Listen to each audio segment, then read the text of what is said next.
역사와 삶의 중심이라는 제목으로 하나님 말씀 함께 나누겠습니다. 오늘 본문에서 16절에 내 말을 들으십시오라고 바울 사도가 얘기하고 있습니다. 지난주에 말씀 들었던 것처럼 사울이라는 청년은 이름을 바울로 바꿔서 자신의 신분보다도 내가 사역해야 할 대상에 대한 배려로 그들식으로 이름을 바꾸죠. 다시 말하면 이방인을 향해 부름받았기 때문에 그의 메시지는 이방 사람들을 향한 메시지라는 것도 기억하셔야 되겠습니다. 바나바가 선임이고 바나바가 앞선 자였지만 지난주 말씀 들은 것처럼 은사를 높이고 사역의 효율성 때문에 본인은 후견자가 되고 바울이라는 사람을 앞세우죠. 오늘도 본문에 보면은 바나바는 후견자로 되어 중보해주고 바울이 앞장서서 이제 회중을 향해서 설교하는 대목이 오늘 본문입니다. 오늘 본문을 통해서 내 말을 들으십시오라고 하는 것은 누구 보고 들으란 겁니까? 16절 보니까 이스라엘 동포 여러분 그러죠. 자신의 민족을 향해서 배려하고 있는 겁니다. 그 다음에 누구를 말하죠? 하나님을 두려워하는 사람들. 이 말은 무슨 소리입니까? 하나님을 경외하는 이방 사람들을 향한 메시지라는 것입니다. 요한계시록에 이런 말씀이 있습니다. 귀가 있는 사람은 들으십시오. 성령이 교회에게 하시는 말씀을 들으라고 하는 겁니다. 지금 여러분들이 여기 와서 앉아 계시지만 여러분들이 다 내 말을 들을 수도 있지만 내 말을 누구는 듣고 누구는 안 들을 수도 있습니다. 왜냐하면 몸은 와 있지만 생각을 딴 데 가버리면 그 사람의 귀는 딴 데 가 있는 겁니다. 여러분, 우리는 교회에 오셔서 자주 보는 목사님 얼굴 보러 온 게 아니고 주의 종을 통해 주시는 하나님의 음성을 들으러 오신 걸 믿으시기 바랍니다. 주님께서 말씀하시기를 듣는 자는 살아나리라고 했습니다. 들으면 사는 겁니다. 들을 때 출구가 보이고 들을 때 믿음이 생기는 겁니다. 오늘도 성령의 도우심으로 이 시대적인 메시지를 들을 수 있는 기회가 있기를 바라고, 바울 사도가 외치는, 민족에게 외치는 메시지, 하나님을 두려워할 줄 아는 이방 사람들의 메시지가 여러분에게 들려서 일부 어떤 성도님이 오늘 말씀은 정말 나보고 한 말이라는 그 말처럼 오늘 설교가 여러분 개인에게 들려줄 수 있는 메시지가 됐으면 좋겠습니다. 오늘 이 본문이 꽤나 길기 때문에 정신을 못 차리면 그냥 부분만 먹고 통째로 메시지를 들을 수 없게 될 수도 있습니다. 오늘 17절부터 21절까지를 쭉 함께 보면서 이 본문 속에서 주시는 메시지가 뭔가를 한번 찾아보겠습니다. 저를 보시지 말고 한번 본문을 보시면 좋겠습니다. 17절에 보면은 기왕이면 볼펜을 가져오셨으면 이 본문 속에서 키워드를 찾기 위해서 함께 메시지를 들으면서 좀 체크하면 좋겠습니다. 이 백성 이스라엘에 누가? 하나님께서 동그라미를 막 쳐십시오. 굉장히 중요한 단어입니다. 우리 조상들을 어떻게 했습니까? 택하셨습니다. 하나님이 아무나 당신의 자녀로 삼으신 게 아니고 선택하셨다라고 하셨습니다. 이 백성이 이집트 땅에서 나그네 생활하는 동안에 이 백성을 높여주시고 권능의 발로 그들을 거기에서 인도하여 내셨습니다. 여러분, 그들이 이스라엘 백성들이 애굽의 노예로 잡혀가서 420년 동안 노예 생활할 때, 여러분 이름 그대로 노예는 노예입니다.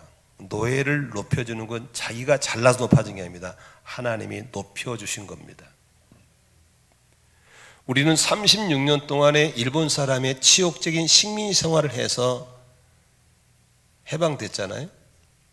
근데 해방도 우리 힘으로 해방된 게 아닙니다. 물론 해방운동을, 독립운동을 했지만 사실은 연합군의 결정적인 힘 때문에 해방된 건 맞잖아요. 그러면 36년 동안 우리가 식민 생활에 불구하고 지금 오랜 세월이 지나도 그 일본물이 안 빠지고 친일 자꾸 나오지 않습니까? 그러면 420년 동안의 노예 생활을 했다 한번 생각해 보세요. 그들 스스로 그 강팍한 바로에서 해방될 수 있을까요? 전혀입니다. 전혀 불가능한 겁니다. 누가 하셨습니까? 하나님이 해방시켜준 걸 믿으시길 바랍니다. 우리가 대표 기도할 때 틀리게 한 부분이 종종 드러납니다. 어떤 부분이 많이 틀리냐면요, 죄와 허물로 죽을 수밖에 없던 우리를 구원하신 하나님께 감사하거든요. 틀린 겁니다. 우리는 죄와 허물로 죽을 수밖에 없는 걸 건진 게 아닙니다. 죽었던 겁니다. 에베소 2장에 보면 죄와 허물로 죽었던 우리라고 분명히 써 있는 겁니다. 다시 말하면 저희들은 하나님께 구원받을 만한 0.01%의 가능성도 없는 사람들이었습니다. 완전히 죽어버린 겁니다. 그러니까 우리가 반 타작은 내가 구원받게 노력을 했고 반을 하나님 도와줘서 구원받은 게 아니고 우리는 완전히 완전히 죄 때문에 죽었던 우리를 하나님이 살려주시고 건져주신 걸 믿으시기를 바랍니다. 바로 이 부분을 바울이 얘기한 겁니다. 우리는 420년 동안에 완전히 노예로서 자력으로 거기서 애굽을 탈출할 수는 전혀 없는 건데 그분이 우리를 높여주셨고 그분이 우리를 건져냈다고 말씀하고 있는 겁니다. 그래서 그들을 이제 약속의 땅 가나안 땅으로 데려가는데 420년 동안 찌들어져 버리는, 아주 쇠뇌되어 버리는 노예 근성을 벗겨서 자주민족, 스스로의 민족의 주체성을 갖기 위해서 선민의 믿음을 갖게 40년 동안 불같은 연단을 시키는 것이 광야 훈련이죠. 그런데 광야 훈련 동안에 그렇게 비전을 주고 메시지를 주고 지도자를 주고 지팡이를 주시고 권능을 주셨지만 틱하면 덤벼들고 지도자에게 돌멩이 던지고 틱하면 돌아가자고 그러고 불평했던 그 사람들을 향해서 그때마다 하나님 손을 냈다면 다 죽었어. 그런데 오늘 본문에 보니까 40년간 그들에 대해서 참아주시고 하나님의 인내에 대해서 말씀하고 있는 겁니다. 여러분 한번 여기 앉아서 가만히 생각해 보세요. 여러분 하나님이 그동안에 참아주지 인내하지 않았다면 우리가 여기 왔을까 못 왔을까? 벌써 끝났어요. 여기 있을 사람들이 아니에요. 벌써 끝났어요. 하나님의 오래 참으심 때문에 여기까지 있는 걸 믿으시길 바랍니다. 아멘이시죠? 이제 약속의 땅에 갔어요. 하나님이 적과군 가나안 땅에 가는데 그러면 가보세요. 거기 하나님 다 세팅된 거 그냥 숟가락만 갖고 들어간 게 아닙니다. 거기에는 오랫동안 살고 있던 가나안 7족을 멸해야 되는 겁니다. 그래서 그걸 죽이고 뺏으라고 말씀하셨는데 대부분 사람들이 여호수아가 힘이 있고 여호수아가 싸움을 잘해 뺏은 줄 알아요. 아니에요. 하나님이 하신 거예요. 하나님이 이기게 하셨고 하나님이 빼앗게 하셨고 하나님이 주신 걸 믿으시기 바랍니다. 오늘 본문에 보십시오. 19절에 보니까 가나안 땅의 7족속을 어떻게 했었어요? 여호수아가 멸한 게 아니에요. 하나님이 멸해 주신 거예요. 그리고 그 땅을 유업으로 주셨어요. 450년 동안 차지하게 하셨어요. 누가 하셨어요? 여호수아가 한 게 아니에요. 하나님이 하신 거예요. 아멘이죠. 그리고 그들을 나라를 만들어 주시고 그 나라를 보호하기 위해서 사사를 세우셔서 사무엘 시대까지 사사 시대를 450년 동안 갖게 해주신 거예요. 그리고 우리가 지금의 왕제도 대통령제도 하나님이 세운 게 아닙니다. 누가 세웠어요? 인간들이 하나님 요구한, 우리도 왕을 달라고. 왕, 하나님 주시려고 마음 없었어요. 그때 하나님이 그들의 요구를 들어주셔서 세운 게 누굽니까? 이스라엘의 초대왕 사울왕을 세우신 줄로 믿습니다. 여기서 한번 잘 보세요. 크게 밑줄을 칠 단어가 딱 하나 있습니다.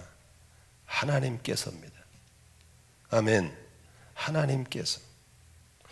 자, 보세요. 17절 하나님께서 택하셨습니다. 17절 하반절에 하나님께서 인도하여 내셨습니다. 18절에 하나님께서 참아 주셨습니다. 그리고 19절에 주시고 멸하시고 차지하게 하셨습니다. 20절도 쭉 보면 그렇게 보내주시고 21절에 또 주셔서 그리고 40년 동안 왕으로 섬기게 하셨습니다. 여기서 여러분 뭘 볼 수 있나요? 여기 보세요. 하나님이 하신 겁니다. 저희가 2011년도에 저희가 이곳으로 이사 왔어요. 이곳에 와서 21년도 6월 달에 와서 10월 달에 입장 예배 드리면서 기억나시죠? 여기다가 큰 현수막 2개 걸었죠. 뭐라고 그랬죠? 주님이 하셨습니다. 주님이 하셨습니다. 여러분, 우리가 신앙생활하면서 꼭 잊지 말아야 될 것은 하나님이 주권자로 하시는 겁니다. 이 땅에 뭐라 그랬죠? 이쪽에다가 주님이 하실 것입니다. 한번 따라 합시다. 주님이 하셨습니다. 주님이 하실 것입니다. 이게 바로 하나님의 절대 주권을 믿는 사람들이 고백해야 할 신앙인 걸 믿으시기 바랍니다. 여기서 재미있는 것은 보세요. 여기서 뭐 420년, 450년, 40년 막 나오잖아요. 그렇죠? 그러면 역사의 시작부터 역사를 주도해 가신 분은 사람이 하는 게 아닙니다. 누굽니까? 하나님께서 하시는 겁니다. 인정하시면 아멘 하십시다. 모든 나라, 열방의 모든 역사의 흐름은 누가 시작해서 누가 진행하는 거예요? 하나님이 시작해서 하나님이 진행하시는 겁니다. 인정하시면 아멘 하십시다. 그렇다면 여기 보세요. 여기 보세요. 자, 이게 지금 마이크를 전체를 보셔야 되는데 너무 가까이 봐버리면 마이크로 보여요? 까만색 절벽으로 보여요? 절벽인 거예요. 안 보이는 게 안 보여. 그래서 우리 하나님을 믿는, 하나님의 주권을 믿는 사람들은 좀 전체를 보는 눈을 가져야 될 줄로 믿습니다. 전체를, 통째로 보는, 이걸 보고 성경적인 역사관이라고 하는 거예요. 그러면 자, 우리 승찬 형제라 그러면 승찬 형제가 이 전체를 보는 역사관을 가지면 이 전체 역사관 속에서 승찬이의 위치가 보일까 안 보일까? 보이죠. 승찬이는 이 전체의 이 작은 한 점에 있는 거예요. 하나님의 전체 역사 속에 승찬이 여기 있다가 그냥 모르겠어요. 잠깐 살다 가는 거예요. 오래 살고 생각하지만 길어야 100년이야. 그것도 이제 지금 20대니까 80년밖에 안 80년 안 남았어. 그러면 그런 삶 속에서 전체를 통치하시는 하나님 속에서 나는 거기서 누구냐? 내가 누구냐? 그리고 나는 거기서 뭘 하다가 어떻게 가야 되는가를 발견하는 것이 성경적인 신앙인의 정체성을 찾는 걸 믿으시기를 바랍니다. 이번 주 토요일 날 이제 인천서 결혼식을 하는 청년이 하나 있는데 누구냐면 아프리카 케냐의 모얄렛에서 선교 이원철 선교사님 아들 이인이라는 형제입니다. 그 친구가 한동대학교에서 상담 심리를 전공했어요. 대학원에서. 내가 이제 같이 식사하면서 왜 그걸 하게 됐냐, 앞으로 비전이 뭐냐라고 물었더니 자신의 비전은 청소년들의 정체성을 찾아주는데 헌신하려고 합니다 라고 하는 겁니다. 그래, 참 좋은 일이다. 그런데 왜 그걸 전공하고 그걸 하기로 생각을 했냐 했더니 자신의 얘기를 하는 거예요. 아버지가 해군 장교로 제대하고 예수를 믿고는 너무 행복하니까 그냥 신학도 하지 않고 평신도로 선교사로 가버린 거예요. 아프리카로 가서 부모님은 선교한다고 하고 8살짜리 여동생 10살짜리 자기 둘이는 미국 선교사가 운영하는 학교에 들어간 거예요. 그러니까 들어가 기숙사 생활하니까 그냥 학교 왔는 미국이래. 완전히 영어로 하죠. 미국 문화로 하죠. 완전히 미국이죠. 거기는. 근데 밖에 나오면 거기 어디 아프리카예요. 그냥 검은 사람들 같이 지내는 거예요. 집에 가면 또 철저하게 아버지가 한국말 가르친다고 절대 영어도 못하게 하고 한국말만 가르치고 집안에서는 완전히 한국 음식으로 하는 거예요. 밥도 한국 음식이고 말도 한국말로 하고 문화도 한국. 이게 처음에는 그냥 멋모르고 살았는데 사춘기가 되면서부터는 이게 혼란이 오는 거야. 학교 가면 미국, 밖에 나오면 아프리카, 집에 가면 한국. 그러니까 사춘기 때 뭐가 오면 내가 누구냐? 내가 미국 사람이냐? 보니까 노래, 바나나야. 편리하는 것은 아프리카야. 애들하고 살다 보니까. 내가 아프리카 사람? 아니, 얼굴이 안 까매. 집에 가서 또 살아보니까 한국인데 한국말이 불편한 거야. 영어 훨씬 편한 거야. 내가 한국 사람인가? 내가 누구인가를 못 찾겠는 거야. 미쳐버리겠더래요, 그냥. 그 아이의 말로 진짜 미쳐버리겠더래요. 그래서 그 사춘기 때 엄청 힘들었다는 거야. 자기를 찾는데. 근데 자기가 이렇게 선교사 학교에 가보고 이 한동대학교 가보니까 선교사 자녀들이 많이 왔더라는 거예요. 근데 자기처럼 자기가 누군지를 모르는 아이들이 너무 많더라고요. 개차반 같은 애들이 너무 많더라는 거예요. 다시 말하면 정체성을 못 찾으면 개차반 될 수밖에 없는 거예요. 번지수를 모르니까. 애들이 막 선교사 자녀가 술 먹고 담배 피우고 바람 피우고 싸우고 막 그런 애가 막 바글바글 몇백 명이 되는 거야. 그러면서 자기의 과거를 보면서 내가 어떻게 나를 찾았는가를 보니까 내가 이 일을 해야겠다 결정해서 하게 됐다는 거예요. 그래서 궁금하다고 어떻게 찾았냐 그랬더니 예수님을 인격적으로 만난 겁니다. 예수님을 만나고 성경을 통해서 내가 누구인가를 찾으니까 싹 정리가 되는 거예요. 나는 오늘 우리 젊은이들도 마찬가지고 성도님 여러분들이 나이가 잡수셔도 아직도 내가 누구인지를 모른다면 오늘 하나님의 절대 주권 속에서 그분이 역사를 주관하시는 가운데 내가 어느 시점에 있는가를 발견할 수 있기를 주의 이름으로 축원합니다. 아멘. 대한민국 하나님 하시는 겁니다. 이번에 나우나라는 가수가 이번 정부가 들으면 별로 기분이 안 좋을지 모르지만 국민들이는 참 기분 좋은 말을 했어요. 무슨 말을 했냐면 그동안의 역사를 봤을 때 나라가 어려우면 다 대통령, 왕 다 도망가고 죽었다. 그러나 나라를 지키는 것은 왕이 아니었다. 대통령도 아니었다. 나라를 지키는 건 국민이 지켰다. 백성이 지켰다. 그러므로 국민은 위대하다. 이 말을 했거든요. 그러니까 정부 관료가 들으면 별로 기분 좋은 말은 아닌 것 같아. 아무튼 그러나 우리가 여기서 생각해 볼 수 있는 것은 왕이 권력을 잡은 자가 나라를 유지한 게 아닙니다. 역사는 하나님이 끌어가시는 걸 믿으시길 바랍니다. 교회도 마찬가지입니다. 제가 이렇게 나서서 봉사하고 여러분들이 하는 것 같지만 다 누가 하시는 거야? 하나님이 하시고 있는 걸 믿으시기 바랍니다. 우리 한번 따라할까요? 주님이 하셨습니다.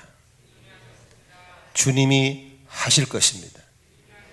이런 시각에서 나라를 바라보고 이런 시각에서 교회를 바라보고 이런 시각에서 나의 삶을 들여다볼 수 있는 눈이 있기를 주의 이름으로 축원합니다. 그렇다면 잘 보세요. 그러는 가운데 여기 보세요. 하나님의 역사를 만들어 가시는데 하나님이 직접 하시는 게 아니고 사람을 통해서 하신다는 겁니다. 아멘이죠. 사람을 통해서 하시는 거예요. 그래서 그 시대마다 그때마다 하나님이 사람을 통해서 하시는 거예요. 그런데 오늘 본문의 22절에 한번 같이 읽을까요? 누구를 얘기하고 있습니까? 같이 읽습니다. 시작. 그 다음에 하나님께서 사울을 물리치고서 다윗을 그들의 왕으로 세우시고 증언하여 말씀하시기를 내가 이새의 아들 다윗을 찾아냈으니 그는 내 마음에 드는 사람이다. 그가 내 뜻을 다 행할 것이다 하셨습니다. 여러분 사장님이 일하는 게 아닙니다. 누구를 통해 일하죠? 직원을 통해 일하는 겁니다. 그럼 사장님이 직원을 뽑을 때 누구를 뽑아요? 사람 뽑겠죠. 그렇죠? 마음에 드는 사람, 안 드는 사람? 이렇게 아무 반응에서 설교가 재미가 없어요. 누구를 뽑는다고요? 마음에 드는 사람 뽑는 거예요. 아멘이죠. 하나님도 역사를 주관해 나가시지만 하나님은 누구를 통해서 마음에 드는 사람을 통해서 뽑는 거예요. 자, 설교 중에 좀 살짝 격길로 갔다 올 테니까 좀 들어보세요. 격길로 나갑니다. 지금 시대를 소위 트랜스포메이션, 그 단어는 변혁이라는 소리인데 디지털 트랜스포메이션 하거든요. 그러니까 지금 이 시대는 갑자기 온 게 아니에요. 옛날부터도 이렇게 될 거라고 미래를 예측했던 거예요. 뭐 온라인 쇼핑이라든지 재테크라든지 뭐 비대면 시대라든지 이런 것은 이게 갑자기 온 게 아니고 옛날부터 이렇게 갈 것이라는 것이 예상했던 거예요. 다만 우리가 충격에 빠진 이유는 코로나 때문에 이게 갑자기 와버린 거예요. 그냥 갑자기 온 걸 뿐이지 전혀 예측하지 못한 게 다 예측했던 겁니다. 그렇기 때문에 좀 들으셔야 되는 겁니다. 자, 이게 하나 볼까요? 옛날에는요, 재테크 근무하니까 우리나라가 IT 왕국이니까 사실 재테크를 제일 먼저 해야 되고 제일 잘해야 될 게 우리나라인데 우리는 안 했어요. 우리보다 떨어진 유럽에서 다 재테크를 한 거예요. 근데 지금 우리는 코로나 때문에 어쩔 수 없이 재테크를 하고 있는 거거든요. 해보니까 재테크가 너무 좋은 거예요. 왜 좋냐? 사무실 필요해, 안 필요해요? 안 필요해요. 관리 필요해, 안 필요해요? 안 필요해요. 사무실 임대료 엄청 들거든요. 관리비 엄청 들거든요.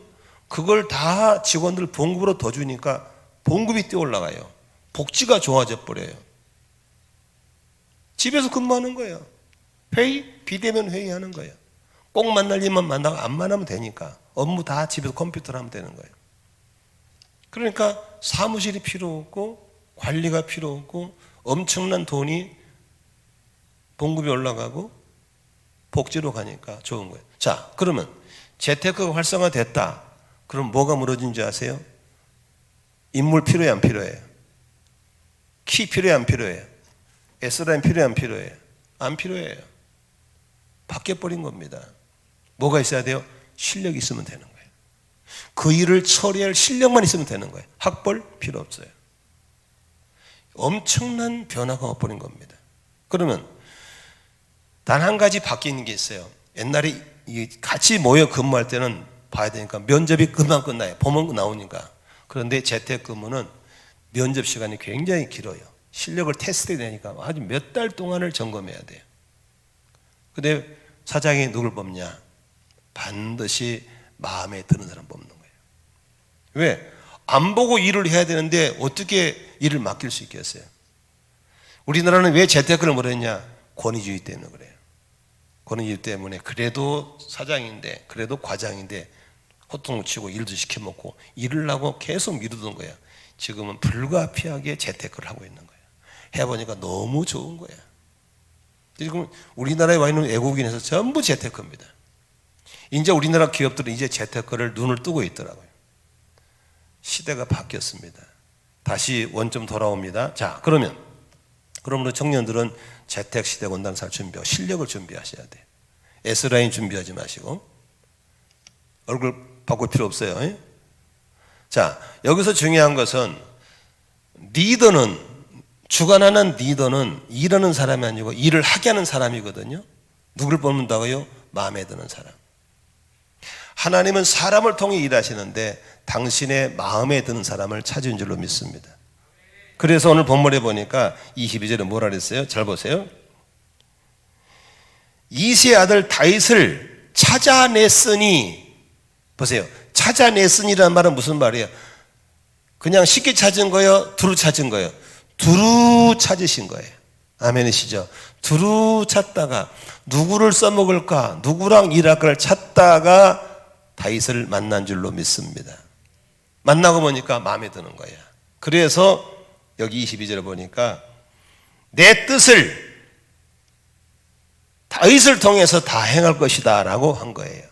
자, 역사를 주관하신 하나님이 그렇게 하시고 하시는데 바로 당신의 마음에 든 사람을 쓰시는데 다윗처럼 우리가 쓰임 받기를 원하시면 아멘 하십시다.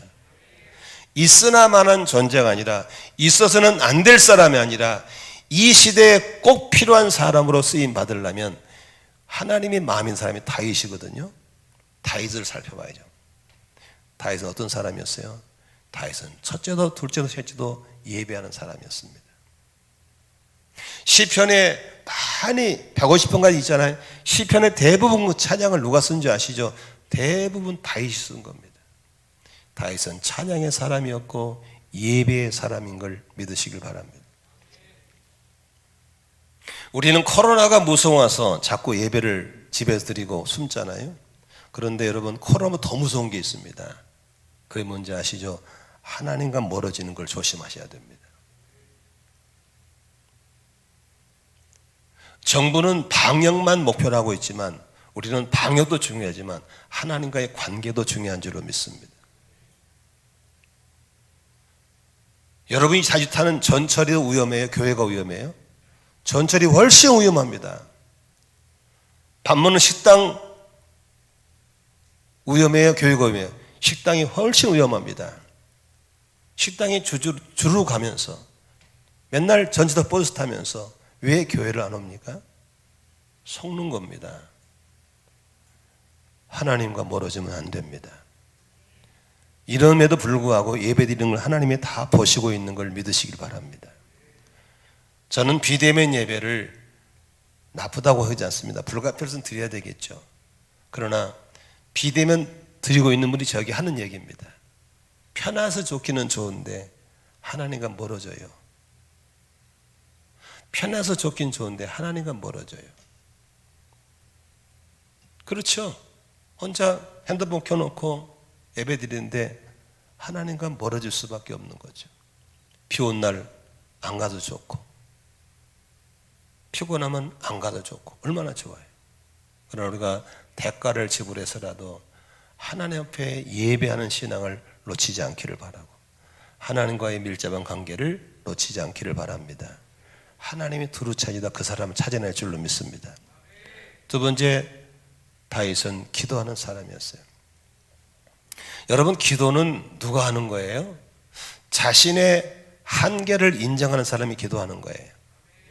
기도 체질이란 게 없는 거예요. 자, 엄마가 아기를 키울 때 힘이 부족하잖아요. 힘 부족하면 아기 집어 던져버려야 돼요? 키워야 돼요? 에? 키워야 되잖아. 힘이 없는데 그때 뭐 하는 거예요? 기도하는 거예요. 하나님 도와주세요. 아멘. 내가 하고 있는 일이 너무 중요한, 놓을 수가 없어요. 근데 나의 능력에 한계가 있어요. 지금 우리 목자 목사님들이 기도를 잘 안 하거든요. 아직까지는 뭘 믿는 게 있는 것 같아요. 그런데 역시 영적인 고수들이 그러더라고요. 가만히 둬. 바닥 치면 올라올 거야. 바닥이 뭔지 아시죠? 자신의 한계의 바닥을 치면 그때부터 이거 안 할 수도 없고 하자니 실력은 없고 능력이 딸리고 기도하는 겁니다. 나는 여러분들이 속히 바닥을 칠 수 있기를 주의 이름으로 축원합니다. 아직까지 통장에 잔고도 있고 아직까지 먹는 거 소화도 잘 되는 체력도 있고 여유가 있을지 모르지만 이제 다윗은 그걸 빨리 깨달은 거야. 나의 한계를 깨닫고 나의 무능을 깨닫고 하나님 붙잡을 수밖에. 그래서 다윗은 만나면 하나님 기도하고, 그래서 시편에 보면 거의 다 찬송이 하나님께 애절하게 기도하는 시편인 걸 믿으시길 바랍니다. 하나님은 다 보고 있는 거예요. 골방에서 하나님께 기도하는 사람을 찾아내는 거예요. 하나님은 사람은 외모를 보시지만 하나님은 마음의 중심을 보고 있는 걸 믿으시기 바랍니다. 이 혼란의 시대에 하나님의 눈에 띄는 자가 되어서 하나님의 마음에 드는 자가 되어서 하나님께 쓰임받기를 주의 이름으로 축원합니다. 세 번째, 다윗은 어떤 사람이었습니까? 싸우는 용사였어요. 그냥 동네 깡패 싸우는 게 아니고 하나님의 이름을 욕되게 하고 하나님의 영광을 가리는 일이라면 목숨을 걸었어요. 다윗과 골리앗 아시잖아요. 게임이 안 되잖아요. 어떻게 골리앗하고 다윗이 게임이가 됩니까? 다 부들부들 떨고 있을 때 골리앗은 소리지르면서 하나님의 이름을 욕되게 하고 있을 때 담대히 나가죠.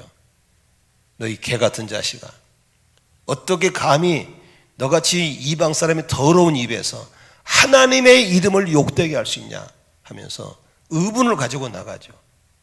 그때 하나님은 그 다윗을 사용하셔서 골리앗을 넘어뜨리는 기적을 베풀어 준 줄로 믿습니다. 그 후로 계속 다윗은 하나님의 영광을 가르는 일을 하면 목숨 고 덤벼 싸워서, 그래서 자신에게 맡겨진 양무리를 지키기 위해서 사자의 입을 찢고 곰의 입을 찢어서라도 자기 사명을 다했던 대단한 사람이었거든요. 나는 여러분들이 이런 혼란의 시대에 하나님께 영적 전쟁 용사가 되어서 이렇게 교회가 해파되고 무너져가고 내년부터 선교사들이 줄줄이 철수에 들어온다는 이 아무런 소식 앞에 뭐 그럴 수도 있지, 나만 아니면 돼, 이게 아니고 하나님께 부르짖어 기도하면서 하나님의 영광을 가리지 않게 해달라 기도하는 싸움의 용사가 되시기를 주의 이름으로 축원합니다. 하나님 그런 사람을 찾는 겁니다.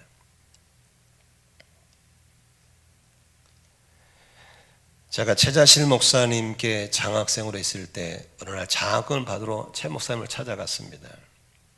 최 목사님이 한참 영적으로 대단할 때는요, 뭐 환상, 투시, 뭐 애연, 뭐 대단했습니다. 그냥 불덩어리였어요. 한번 딱 갔더니 우리를 보고 둘이 갔는데 딱 보더니 너희들 다윗이 뭐 한 가지 부족한 줄 알아? 갑자기 질문에 대답할 수 있어야죠. 그때 떠오른 게 솔로몬이 기도할 때 이렇게 기도합니다. 하나님, 우리 아버지 다윗은 성실과 공의와 정직했습니다. 하나님이 다윗을 기뻐했던 이유가 다윗은 성실했고 다윗은 공의로웠고 다윗은 정직했습니다. 그래서 하나님이 축복했다고 얘기하거든요. 그런데 최자실 목사님이 다윗의 성실과 공의와 정직도 중요하지만 하나가 빠졌다. 하나가. 그게 뭡니까? 성결입니다. 거룩함이 빠졌기 때문에 음란을 못 이겼다. 그러므로 너희들은 성결해야 돼. 그 한마디가 청년 때 들은 메시지지만 지금 40년이 지난 지금도 제 가슴에 남아 있습니다. 여러분, 하나님의 마음에 드는 사람 다윗은 성실한 줄로 믿습니다. 공의롭고 정직한 줄로 믿습니다. 여기에 한 가지 더 추한다면 우리도 성결의 영을 받아서 거룩한 영과 덮임을 받아서 수많은 밀려오는 음란의 유혹들을 이겨내야 될 줄로 믿습니다. 참 재미있는 것은 여러분 보십시오. 다윗은 비단원이 있고 휘황찬란한 집에 살다가 발견된 게 아닙니다. 다윗은 그냥 들판에서 천막 치고 양치는 양치기 집의 막내 아들이었습니다. 그러니까 사람의 눈에 띄어 안 띄어? 뛸 수가 없어요. 추천할 수도 없어. 시골에 사니까. 그런데 하나님은 그 시골에서 양치는 그 소년을 보고 계신 거예요. 아멘. 혹시나 여러분, 나는 흙수저니까 하나님이 나를 모를 거야. 아니에요. 하나님은 흙수저나 더한 흙수라도 다 보고 계신 걸 믿으시 바랍니다.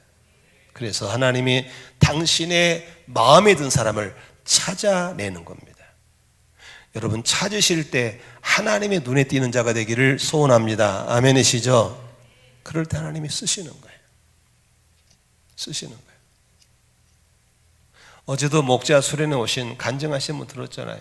그냥 평범한 전북 임실에서 살던 청년이었어요. 그냥 별로 할 일도 없었어요.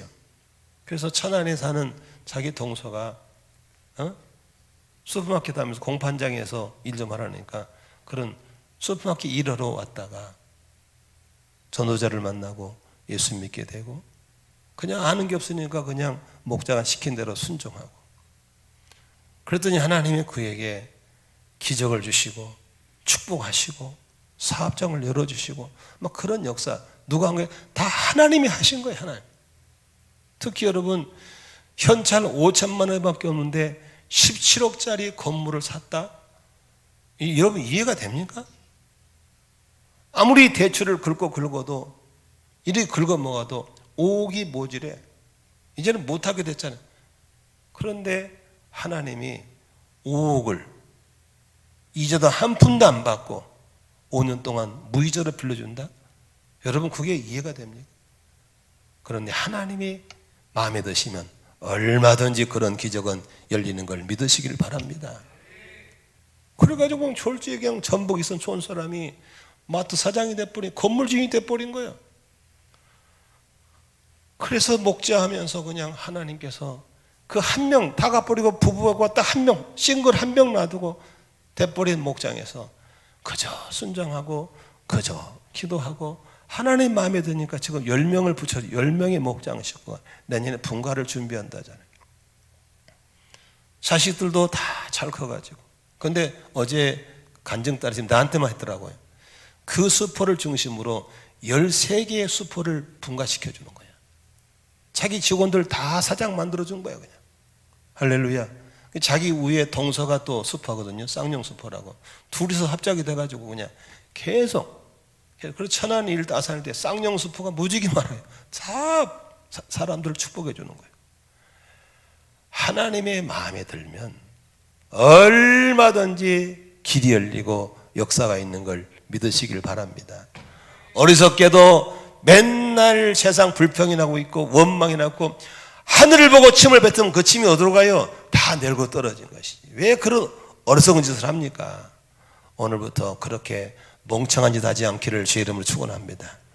하늘을 보고 침 택 뱉다 뭐 침이 어디로 가가 다 내 얼굴에 떨어지는 거죠. 주권자 하나님, 할렐루야. 전체를 보시고 그 중에 나는 지극히 작은 한 선에 불과한 삶이지만 내가 누구인가를 알고 이 짧은 삶을 사는 동안에 하나님 마음에 꼭 들어서 할렐루야 하나님께 쓰임 받기를 주의 이름으로 축원합니다. 어떻게? 하나님의 역사를 이루는 통로로 쓰임 받기를 바랍니다. 나는 오늘 이 메시지가 우리 젊은이들에게 뻥 뚫리는 길이 있으면 좋겠습니다. 아멘. 마지막 세 번째 생각할 수 있는 것은 23절 24절을 읽어보시면 같이 한번 읽어볼까요? 시작. 하나님은 약속하신 대로 다윗의 후손 가운데서 구주를 세워 이스라엘에게 보내셨으니 그가 곧 예수입니다. 그가 오시기 전에 요한이 먼저 회개 세례를 모든 이스라엘 백성에게 선포하였습니다. 여러분 결국은 하나님의 역사는 어디로 귀결됩니까? 바로 예수로 귀결되는 겁니다. 다윗을 세울 때 왕이 목적이 아니었습니다. 다윗의 혈통을 통해서 예수 그리스도가 오게 하시는 것이었습니다. 여러분 흔히들 우리가 BC와 AD로 나누죠. 그렇죠? BC와 AD로 기원 전과 기원 후라고 그러죠. 그 BC가 뭐죠? Before Christ죠. 예수 그리스도가 이전, 안노 도미니, 예수 이후를 말하는 겁니다. 신자간 불신자간 다 우리는 인정합니다. 지금 2020 맞죠? 바로 기원 후 2020년입니다. 역사의 중심에 누가 계십니까? 예수 그리스도가 계신 걸 믿으시면 아멘 하십니다. 역사의 주관자이신 하나님이 누구를 보냈습니까? 예수를 보내신 겁니다. 뭘로? 역사의 중심에 서시라고. 그 역사는 계속 진행되고 진행되다가 당신의 백성들을 구원하시고 당신 나라를 세우시다가 이제 마지막 때 또 한 번의 문을 닫게 될 것입니다. 새로운 나라를 주러 오신 겁니다. 그분이 재림하실 때 더 이상 구원의 문은 열리지 않습니다. 그분이 재림하실 때 믿음을 가지고 준비된 신부된 우리를 데리러 오실 것이고 끝까지 등 돌리고 거부한 사람들을 심판하러 오신 것이 예수의 재림인 걸 믿으시기 바랍니다. 지금도 BC 이후에 AD 시대가 2020년을 지나왔습니다. 많은 전문가들은 신자간 불신자간 공통적인 의견 하나 있습니다. 세상이 말세가 되어가고 있다는 겁니다. 불신자 입장은 과학적으로 봤을 때 이 지구가 더 이상 견딜 수가 없다고 하는 겁니다. 산소 문제, 식량 문제, 물 문제, 모든 문제가 이제 바이러스가 공격이 오기 때문에 이겨낼 길이 없습니다. 영적으로 봐도 이 이상 타락할 수가 없다. 이 이상 타락할 수가 없다가 온 겁니다. 이제 주의 재림을 준비하려면 역사의 기원의 중심에 서신 그분이 우리의 삶의 중심이와 계셔야 될 줄로 믿습니다. 여러분이 믿는 예수는 어디 계십니까? 내 안에 중심에 계셔야 될 줄로 믿습니다. 말씀 정리하겠습니다. 23절에 이 말도 좀 믿으시면 좋겠습니다. 하나님은 약속하신 대로 믿어주세요. 하나님은 약속하신 대로, 하나님은 약속하신 대로 우리를 구원하셨고, 약속하신 대로 세우셨고, 약속하신 대로 오실 줄로 믿습니다. 신앙이 무엇입니까? 하나님의 약속을 믿는 것이고 하나님의 약속을 기대하는 것이 신앙인 줄로 믿습니다. 너무 번잡하고 너무 혼란스러워요. 정신이 없어요. 하나님의 약속을 붙잡을 만큼 정신이 없어요. 이제 이 혼란스러울 때 주님만 만날 수 있는, 핸드폰도 꺼놓고 주님만 만날 수 있는 그런 골방을 꼭 유지하시기를 바랍니다. 저는 아침에 기도할 때 한때는 핸드폰 들고 기도했어요. 아니에요. 속았어요. 저는 아무것도 가져오지 않고 딱 성경 창선만 가지고 본당에 올라옵니다. 시계도 갖고 오지 않습니다. 그리고 누구도 나를 찾지 못하는 시간에 주님과의 시간을 갖습니다. 저게 너희가 행복해. 너무 좋은 시간. 나는 우리 바쁘게 사는 여러분 좀 하루에 한 번씩은 꼭 그런 시간을 가질 수 있기를 바랍니다. 그때 통째로는 열릴 것이고, 그 가운데 나의 위치가 보일 것이고, 나의 할 일이 볼 것이고, 그리고 우리가 붙잡는 약속을 다시 한번 붙잡고 그 약속을 기대하면서 믿음의 행진을 걸어갈 수 있기를 주의 이름으로 축원합니다. 기도하겠습니다.